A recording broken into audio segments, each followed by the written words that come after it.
এই যে জীৱনটোত ৰিস্ক লৈছিলোঁ এই ৰিস্ক লোৱা কথাবিলাক কেতিয়াবা সফলতাও আনিছে। আৰু হিমন্ত বিশ্ব শৰ্মাৰ আশীৰ্বাদ আছে। হিমন্ত বিশ্ব শৰ্মাৰ আশীৰ্বাদটো 100% আছে। মই হিমন্ত বিশ্ব শৰ্মা ডাঙৰীয়াৰ পৰা এটা কথা শিকিছোঁ যে যি কামেই নহওক কামটো কৰিব লাগে, সিদ্ধান্ত ল'বই লাগিব। সিদ্ধান্ত ল'লে এটা দুটা সিদ্ধান্ত ভুল হ'ব। হিমন্ত বিশ্ব শৰ্মা ডাঙৰীয়াক মই কলেজীয়া জীৱনতে লগ পোৱা, কাৰণ হিমন্ত বিশ্ব শৰ্মা ডাঙৰীয়া যেতিয়া তৃতীয়বাৰ কটন কলেজৰ জেনেৰেল ছেক্ৰেটাৰী হৈছিল, সাধাৰণ সম্পাদক হিচাপে নিৰ্বাচিত হৈছিল, সেই সময়ত ময়ো বি বৰুৱা কলেজৰ সাধাৰণ সম্পাদক হিচাপে নিৰ্বাচিত হৈছিল। গতিকে 91-92 চনৰ কথা। 91-92 চনত ময়ো নিৰ্বাচিত হ'লোঁ। হিমন্ত বিশ্ব শৰ্মা তেতিয়া তৃতীয়বাৰৰ কাৰণে সাধাৰণ সম্পাদক হৈছিল। গতিকে একেখন মানে গুৱাহাটীৰ ওচৰা ওচৰি কলেজ, দুইজন সাধাৰণ সম্পাদক, আৰু তাৰ আগে আগে কেইদিনমান আগতে আমি আমাৰ কলেজত মানে বি বৰুৱা কলেজৰ সোণালী জয়ন্তী হৈছিল। আৰু এই সোণালী জয়ন্তীলৈকে সেই সময়ৰ প্ৰধানমন্ত্ৰী নৰসিংহ ৰাও ডাঙৰীয়া আহিছিল, আৰু সেই সূত্ৰে তেখেতো আমাৰ বিদ্যালয়লৈকে মহাবিদ্যালয়লৈকে আহিছিল, আৰু তেতিয়াই আমাৰ চাহ চিনাকি বা সম্পৰ্কটো অলপমান গাঢ় হ'ল। আৰু সেই 91-92 চনৰ পৰা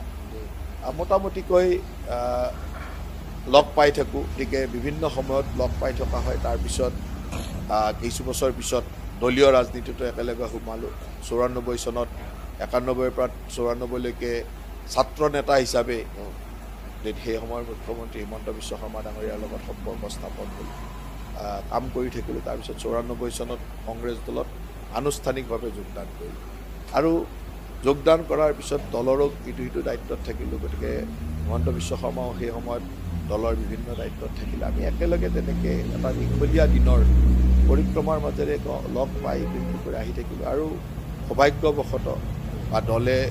সুবিধা দিয়াৰ পিছত 11 চনত বিধায়ক হ'লোঁ, আৰু বিধায়ক হৈ যেতিয়া একেলগে সদনত কাম কৰাৰ সুবিধা পালোঁ, তেতিয়া আৰু ঘনিষ্ঠতাৰে কাম কৰাৰ সুবিধা হ'ল।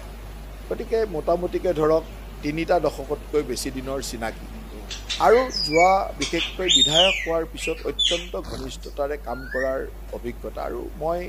ব্যক্তিগত জীৱনত এটা কথা স্বীকাৰো কৰোঁ, বা মই সদায় কওঁ যে 11 চনত বিধায়ক হোৱাৰ পিছত, যেতিয়া মই প্ৰথমবাৰৰ কাৰণে বিধায়ক হৈছোঁ, হিমন্ত বিশ্ব শৰ্মা 2001 চনৰ পৰাই বিধায়ক, মন্ত্ৰী 3 চনৰ পৰা মন্ত্ৰী। গতিকে কিবা অসুবিধা হ'লে বা কিবা জানিব লাগিলে তেখেতৰ পৰাই আগ্ৰহেৰে জানিব খোজোঁ। আৰু যিকোনো কথাই, যিমান কঠিন কথাই নাথাকক কিয়, একেবাৰে অতি সহজভাৱে পানীৰ দৰে কৰি লগালগ সমাধান সূত্ৰ এটা উলিয়াই দিয়ে। বা মোৰ সমষ্টিতে কিবা এটা অসুবিধা হ'ল, বা মই কিবা এটা মন্ত্ৰী এজনৰ পৰা কিবা অসুবিধাত পৰিলোঁ, কিবা এটা কাম কৰিব লাগিল, গৈ ক'লোঁ বোলে দাদা এইটো এনেকুৱা হৈছে, এইটো কৰি দিব লাগে, ইমান তৎক্ষণাৎ সমাধান সূত্ৰ এটা ওলাই দিয়ে, বা কি কৰিব লাগে ইমান ধুনীয়াকৈ কৈ দিয়ে। বা যুৱ কংগ্ৰেছ কৰি থাকোঁতেও এনেকুৱা আছিল যে কিবা কাৰণত তেখেতৰ ওচৰত যে যাওঁ যে দাদা এইটো প্ৰব্লেম হৈছে কেনেকৈ, তেওঁ তৎক্ষণাৎ এটা ইমান সহজ সমাধান এটা উলিয়াই দিয়ে। গতিকে তেখেতৰ সেই ব্যক্তিত্বই আমাক অত্যন্ত আকৃষ্ট কৰিছিল। যে ইমান আজিও সেই ব্যক্তিত্বটো, সেই একেই ব্যক্তিত্ব। সেই সময়তো দেখিছিলোঁ যে যিকোনো কথা এটা ক'লে, মই জীৱনত কোনো এনেকুৱা মানুহ তেওঁৰ দৰে লগ পোৱা নাই, যাৰ ওচৰত যিকোনো সমস্যা লৈ গ'লে তৎক্ষণাৎ সমাধান সূত্ৰ এটা উলিয়াই দিয়ে, বা লগে লগে তই এইটো এনেকৈ কৰিবি, তই অমুকক এনেকৈ কৈ দিবি, বা এইটো এনেকৈ কৰিবি, বিষয়া অমুক মন্ত্ৰীজনক এনেকৈ লগ কৰি কৈ দিবি, লগে লগে সমাধানটো। আৰু তেওঁৰ কথা শুনি যদি আপুনি কামটো কৰে, লগে লগে দেখিব যে 100% কামটো সমাধান হৈ যায়। গতিকে এই কথাবিলাকে আমাক যথেষ্ট আকৃষ্ট কৰিলে। আৰু তেখেতক মানে ক'ব গ'লে কেতিয়াবা অন্ধভক্ত বুলিও কোনোবাই ক'ব পাৰে, কিন্তু সেই কথাবিলাকে ইমান আকৃষ্ট কৰিলে, যাৰ কাৰণে তেখেতৰ লগত প্ৰতিটো মুহূৰ্তত ৰাজনীতি কৰা। আৰু আমি ৰাজনীতি হৈনে যিমানে আমাক সমালোচনা নকৰক কিয়, ছাত্ৰ জীৱনত যদি মোৰ লগত পঢ়া কলিগ বা আমাৰ ছাত্ৰ বা আমাৰ বন্ধুসকলক সোধে, স্কুলীয়া জীৱনতে হওক, কলেজীয়া জীৱনতে হওক, পঢ়া শুনাত ইমান বেয়া নাছিল, পঢ়া শুনাত মানে ৰিজাল্টটো ভাল আছিল, পঢ়া শুনাত ভালো আছিল। গতিকে বেলেগ এটা লাইনো আমি ল'ব পাৰিলোহেঁতেন, বা ভাল চাকৰি এটা লোৱাৰো মানে যোগ্যতা বা বুদ্ধিমত্তাটো আছিল। কিন্তু আমি নিজেই স্বইচ্ছাই সিদ্ধান্ত ল'লোঁ, যেতিয়া বি বৰুৱা কলেজৰ সাধাৰণ সম্পাদক হ'লোঁ আৰু ৰাজনীতিৰ মঞ্চলৈ আহি গ'লোঁ, তেতিয়া আমি নিজেই সিদ্ধান্ত ল'লোঁ যে নাই, আমি ৰাজনীতিৰ ক্ষেত্ৰখনতে নাই। আৰু এই সিদ্ধান্তৰ কাৰণে মোটামুটিকৈ 91 চনৰ পৰা 11 চনলৈকে, বা 91 চন বুলি ঠিক নকওঁ, 91 চনত বি বৰুৱাৰ সাধাৰণ সম্পাদক আছিলোঁ, প্ৰায় 94 চনমানৰ পৰা 11 চনলৈকে এই 1.5-2টা দশক মোটামুটি বহুত উত্থান পতনৰ মাজেৰে আমাৰ জীৱনবিলাক অতিবাহিত হৈছে। আনকি এনেকুৱাও দিন আছিল যে সেই সময়ত একেলগে পঢ়া যিসকল ল'ৰা আমি আছিলোঁ সকলোৰে কিবা নহয় কিবা সংস্থাপন সুন্দৰভাৱে জীৱনবিলাক চলা হ'ল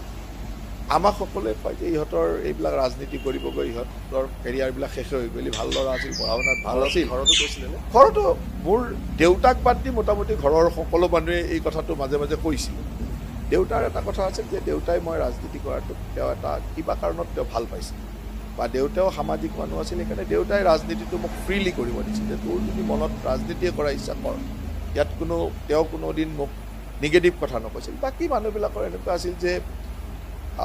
ই জীৱনটো মানে ই পঢ়া শুনাত ভাল আছিল ই মোটামুটি কেৰিয়াৰটো শেষে কৰিলে এনেকুৱাই কৰিলে 11 চনলৈ তেনেকুৱা বিভিন্নজনৰ কথা শুনিয়ে চলাব লগা হ'ল 11 চনত যেতিয়া বিধায়ক হ'লোঁ তেতিয়া লগৰ 2-4জনে ক'লে যি নহওক আমাৰ লগত এটা পঢ়া শুনাত ভাল আছিল ই বিধায়ক হ'ল তেতিয়া মানুহে 2-এটাই লাহে লাহে বিধায়ক হোৱাটোক স্বীকৃতি দিলে এতিয়া যেতিয়া কেতিয়াবা আমাৰ লগৰ ল'ৰাবিলাক লগ হওঁ তেতিয়া কয় যে আমাৰ টীমটোৰ ভিতৰত ইয়াৰে আটাইতকৈ ভাল হ'ল এতিয়া মন্ত্ৰী হ'ল গতিকে এই যে পৰিৱৰ্তন মই একেটাই মানুহ গতিকে মই 2094 চনৰ পৰা প্ৰায় 11 চনলৈকে মই যেন এজন অসফল মানুহ তেনেকুৱা যেন লাগিছিল 11 চনত অলপ সফলতা হোৱা যেন দেখিলোঁ আকৌ 16 চনত প্ৰাক্তন বিধায়ক হওঁতে আকৌ মানুহে ইয়াৰ নহ'ল আৰু ইয়াৰ কেৰিয়াৰটো শেষেই হ'ল আকৌ 21ত আহি বিধায়ক হ'লোঁ 22ত মন্ত্ৰী হ'লোঁ এতিয়া লগৰখিনিয়ে কয় যে নাই আমাৰ টীমটোৰ ভিতৰত ইয়াৰে ভাল হ'ল এতিয়া ব্ৰাইট কেৰিয়াৰ গতিকে এনেকুৱা উত্থান পতন এইবিলাকৰ মাজেৰে আহিছোঁ গতিকে সেইবিলাকৰ এটা আনন্দও আছে আৰু সেইকাৰণে মই ভাবোঁ যে এই কথাবিলাকে এই যে জীৱনটোত ৰিক্স লৈছিলোঁ এই ৰিক্স লোৱা কথাবিলাকে কেতিয়াবা সফলতাও আনিছে আৰু হিমন্ত বিশ্ব শৰ্মাৰ আশীৰ্বাদ আছে হিমন্ত বিশ্ব শৰ্মাৰ আশীৰ্বাদটো 100% আছে আৰু হিমন্ত বিশ্ব শৰ্মাৰ ডাঙৰীয়াৰ পৰা এই যে ৰিক্স লোৱা বা এই ধৰণে কাম কৰি মনত একাগ্ৰতা ৰাখি কাম কৰি যোৱাৰ যিটো শক্তি এই শক্তিটো তেখেতৰ অনুপ্ৰেৰণা বা তেখেতৰ পৰা আমি প্ৰেৰণা হিচাপে পাইছোঁ হিমন্ত বিশ্ব শৰ্মাই কাম কৰা ধৰণটো আপোনালোকে খুব ওচৰৰ পৰা পাইছে আমি ধৰক বহুতৰ পৰা শুনো আপোনাৰ পৰা শুনিলোঁ বেলেগে যোন পৰা শুনো তেওঁ কাম কৰা ধৰণটো কোনো আপোনালোক যিহেতু আপুনি নিজকে অন্ধভক্ত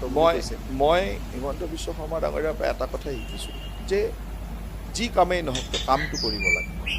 সিদ্ধান্ত ল'বই লাগিব সিদ্ধান্ত ল'লে এটা দুটা সিদ্ধান্ত ভুল হ'ব মই 50টা সিদ্ধান্ত লওঁতে 2টা সিদ্ধান্ত ভুল হ'ব সেই সিদ্ধান্ত দুটা শুদ্ধ কৰি লোৱাৰ সীমা আছে বা কৰি ল'ব পৰা সুবিধা আছে কিন্তু মই যদি কাম নকৰাকৈ বহি থাকোঁ এটাও সিদ্ধান্ত নলওঁ তেতিয়াহ'লে মোক কোনো বিতৰ্কত নানে কিন্তু মই জীৱনত এজন অসফল ব্যক্তি হ'ম সেইকাৰণে হিমন্ত বিশ্ব শৰ্মা ডাঙৰীয়াই সদায় এটা কথা তেওঁ নিজে কৰে আৰু আমাকো প্ৰেৰণা দিয়ে যে যি নহওক সিদ্ধান্ত ল'বলৈ কাম কৰিবলৈ কাম এটা দুটা ভুল হ'ব পিছত শুধৰাই ল'ম কিন্তু কাম নকৰাকৈ বহি থাকিব নালাগে এইটো হ'ল তেওঁৰ আটাইতকৈ ডাঙৰ কথা আৰু আমি সেই দিশেৰে কাম কৰোঁ সেইকাৰণে আমাৰ মাজত কেতিয়াবা বিতৰ্কও হয় আমাক আলোচনাও কৰে বিতৰ্ক কৰে আৰু কাম নকৰা মানুহবিলাকক কোনো বিতৰ্কও নকৰে আলোচনাও নকৰে কেতিয়াবা সেই মানুহবিলাকে বহুত মানুহে সফলতা বহুত বিতৰ্ক নাই অমুক নাই আৰু আমাক বিতৰ্কিত মানুহ বুলিও কয় কিন্তু মই ভাবোঁ যে বিতৰ্ক থাকক কিন্তু কাম কৰিবই লাগিব 100টা কাম কৰিলেতো 2টা ভুল হ'ব 5টা ভুল হ'ব ঠিক আছে 5টা ভুল হ'ল সেই 5টা ভুল শুধৰাই ল'ম অহা দিনত সেই ভুলকেইটা নকৰোঁ কিন্তু কাম নকৰাকৈ বহি থাকিব নালাগে হিমন্ত বিশ্ব শৰ্মা প্ৰায়ে দেখা যায় গুৱাহাটীত পানী হৈছে হিমন্ত বিশ্ব শৰ্মাই সংবাদ মাধ্যম সম্বোধন কৰিছে মেট্ৰিকৰ ৰিজাল্ট কেতিয়া দিব হিমন্ত বিশ্ব শৰ্মাই নিশা 2 বজাত টুইট কৰিছে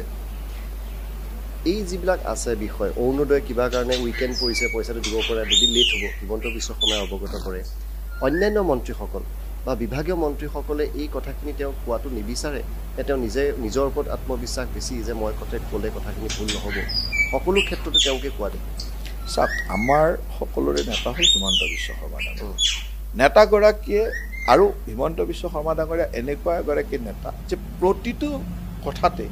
প্ৰতিটো বিষয়তে অতি সক্ৰিয়তাৰে লক্ষ্য কৰি কামখিনি কৰি থাকে বা তেওঁৰ নখ দৰ্পণত থাকি তেওঁৰ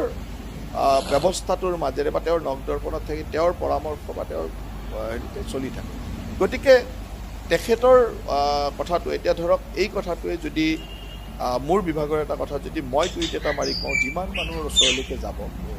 হিমন্ত বিশ্ব শৰ্মা ডাঙৰীয়াই টুইটত কোৱাৰ লগে তাৰ 10 গুণ মানুহৰ ওচৰলৈকে যাব 20 গুণ মানুহৰ ওচৰলৈকে যাব গতিকে আমাৰ নেতাজনে আমাৰ গোটেই নেতৃত্ব বা আমাৰ চৰকাৰখনৰ নেতাজনে সুন্দৰভাৱে কোৱাটো এটা দায়িত্ব বা সেইটো এটা কৰণীয় কাম ইয়াত যে বাকী মন্ত্ৰীসকলেও কয় এটা মোৰ বিভাগৰ কথাটো হিমন্ত বিশ্ব শৰ্মা ডাঙৰীয়াও ক'ব ময়ো ক'ম আৰু তেনেকেই বিভাগৰ কাৰণ এই বিভাগৰ সকলো কৃতিত্ব হ'ল মুখ্যমন্ত্ৰী ডাঙৰীয়া